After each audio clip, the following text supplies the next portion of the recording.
So as expected, SBI Junior Associate result is finally out এবং যেটা ভাবা হয়েছিল নোটিফিকেশন আসার পর থেকেই যে এতটা হিউজ ভ্যাকেন্সি, তো কাট অফের ওপর কিছু না কিছু প্রভাব তো নিশ্চয়ই পড়বে এবং সেই জিনিসটাই হলো। নমস্কার বন্ধুরা, আমি নীলাঞ্জন ব্যাংকিং মেন্টর চ্যানেলে আবার তোমাদেরকে স্বাগত জানাচ্ছি। আজকের একটা ছোট্ট video, SBI junior associate preliminary result is out এবং সেই নিয়ে কিছু কথা আলোচনা করব। তো জেনারেল কাট অফ খুবই কম দেখা যাচ্ছে, 61 অ্যারাউন্ড সামথিং গেছে, আমার এক্স্যাক্ট মনে পড়ছে না।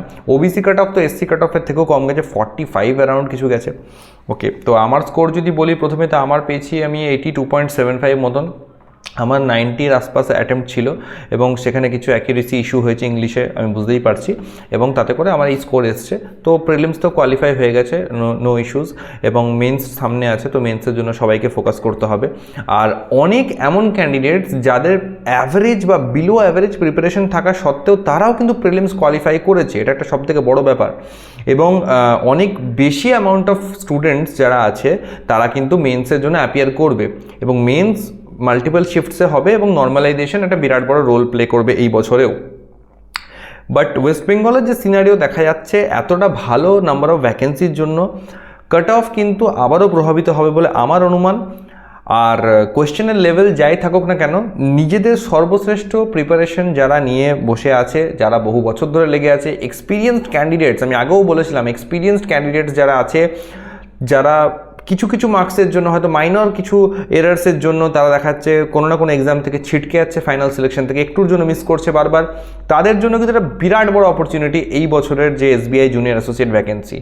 তাদেরকে আমি সকলকে বলবো, নিজেদের ফাইনাল একটা বিশাল বড় একটা অপরচুনিটিকে সাকসেসফুল বানানোর জন্য বেস্ট এফোর্টসগুলো লাগিয়ে দাও। আর মাত্র কয়টা দিনের ব্যাপার, এই শেষ কিছু দিনের মধ্যে আমি বলবো খুব এক্সট্রা অর্ডিনারি কিছু করার কোনো প্রয়োজন নেই। কারেন্ট অ্যাফেয়ার্স যা কিছু পড়েছো সেগুলোকে প্রপার ওয়েতে রিভাইজ করো, বারবার রিভাইজ করো, কারেন্ট অ্যাফেয়ার্সের কুইজ লাগাও, রিভিশনস চালিয়ে যাও। তার সাথে যেটা বলবো যে মেন্স লেভেল মক টেস্ট দাও প্রতিদিন, এবং সেই মকগুলোকে অ্যানালাইজ করো।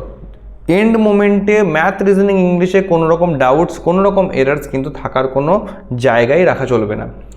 ওগুলোকে জাস্ট ব্যালেন্সড ম্যানারে একটা ধারাবাহিকতার সাথে প্রিপারেশন ওগুলো চালিয়ে যাও, প্র্যাকটিসটা চালিয়ে যাও, আর পুরো ফোকাসটা রাখো কারেন্ট অ্যাফেয়ার্স রিভিশনের পেছনে।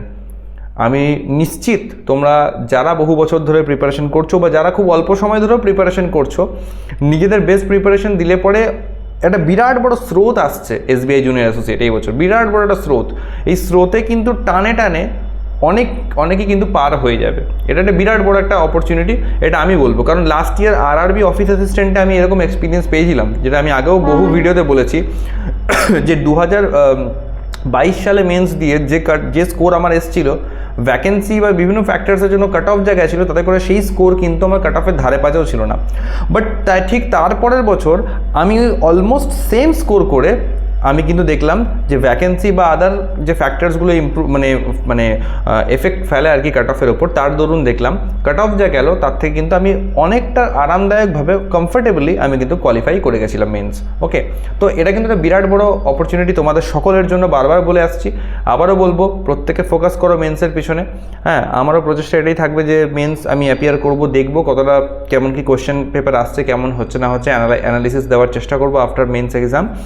আর বাকি নতুন করে কিছু বলার নেই, নতুন করে কিছু জানানোর নেই। তোমরা অলরেডি প্রিপেয়ার্ড, অলরেডি তোমরা অনেক বছর ধরে অনেকে লেগে আছো, অনেক এক্সপিরিয়েন্স গ্যাদার করেছো, এবং যারা নিউ আছো, নতুন আছো, তাদেরকে বলবো যে তোমাদের জন্য একটা বিরাট বড় অপরচুনিটি, ট্রাই টু কনভার্ট ইট। এবার কিছু কথা তাদের জন্য যাদের এত লো কাট অফেও যাদের এক্সাম কোয়ালিফাই হয়নি। দেখো, আমি একটু হার্শভাবে বলবো ঠিক কথাই, বাট এই জায়গাটা তোমাদেরকে বুঝতে হবে প্র্যাকটিক্যালি। এত লো কাট অফেও তোমাদের যাদের এক্সাম কোয়ালিফাই হয়নি তাদের দুটো রিজন হতে পারে। এক, তোমরা একদমই নতুন প্রিপারেশন করছো, তোমাদের ব্যাঙ্ক এক্সাম সংক্রান্ত প্রিপারেশনের সেই প্রস্তুতিটা তোমাদের এখনও সেই পর্যায়ে পৌঁছয়নি, তোমরা এখনও ততটা তৈরি হওনি, প্র্যাকটিস এখনও সেই লেভেলে হয়নি, তো সেটার জন্য তোমরা ছিটকে গেছো, ইটস ওকে। বাট যারা অনেক বছর লেগে আছো, অন্তত 1 বছর প্লাস যারা প্রিপারেশন করছে অ্যাটলিস্ট, তারাও যদি কোয়ালিফাই না করতে পারো, তাহলে আমি বলবো যে try to fix your roots, নিজেদের ফাউন্ডেশনের জায়গাগুলোকে ঠিক করার চেষ্টা করো, কারণ এটা এক্সপেক্টেড নয়।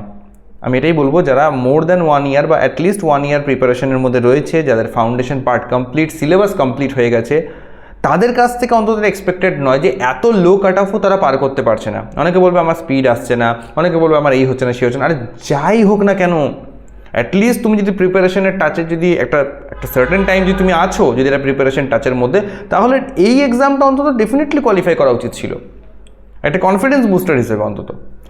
যদি সেটা নাও বা হচ্ছে, তাহলে আমি বলবো যে এখন তাহলে অনেক বড় বড় জায়গাতে কিছু খামতি রয়ে গেছে, যেগুলো অবশ্যই তোমাদেরকে দেখতে হবে, যাতে করে আপকামিং যে এক্সামসগুলো আসতে চলেছে 2025 সালে, যে বড় বড় ভ্যাকেন্সিসগুলো আসতে চলেছে, বড় বড় যে অপরচুনিটিসগুলো আসতে চলেছে, সেইখানে গিয়ে যেন আবার মুখ থুবড়ে না পড়তে হয়। Okay, try to be serious, focus করো এবং নিজেদের বেস্ট এফোর্টসগুলো দাও, নিজেদের ভুল চুকগুলোকে ঠিক করার চেষ্টা করো, মেরামতি করার চেষ্টা করো, এবং আমার বিশ্বাস তোমরা অবশ্যই আপকামিং এক্সামসে সাকসেসফুল হবে।